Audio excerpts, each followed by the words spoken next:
तुमची कुलदेवता तुम्हाला माहीत आहे का? नसेल माहीत तर सगळ्यात मोठे अभागी, दुर्भाग्य लोक तुम्हीच आहात. कधी शोध घेण्याचा प्रयत्न करा. आणि कुलदेवता आपल्याला अशासाठी महत्त्वाची आहे, की कुठल्याही ठिकाणी, कुठल्याही कार्यामध्ये आपल्याला यश पाहिजे असेल, तर आपल्या कुलदेवतेचे स्मरण, कुलदेवतेचे पूजन आपण करणे आवश्यक आहे. त्यामुळे कुलदेवता तर कधीही महत्त्वाची आहे. कुलदेवता ही आपल्या आईसारखी आहे. जसं आपण आपल्या मोठ्यांचे आशीर्वाद घेतो, आपल्या आईवडिलांचे आशीर्वाद घेतो, तसंच आपल्या कुलदेवतेचेही आशीर्वाद आपल्या पाठी असणे अत्यंत आवश्यक आहे.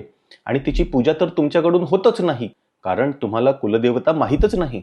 जर आपल्याला कुलदेवता माहीत नसेल आणि आपल्याला जर कुलदेवता माहिती करून घ्यायची असेल, तर याविषयीचा एक उपाय मी आधीच प्रकाशित केलेला आहे. तो खाली कमेंटमध्ये विचारा, ती माहिती मी तुम्हाला तिथे देईन. आणि हा व्हिडिओ जास्तीत जास्त लोकांपर्यंत शेअर करा आणि आपले चॅनल सबस्क्राईब, फॉलो करा. धन्यवाद.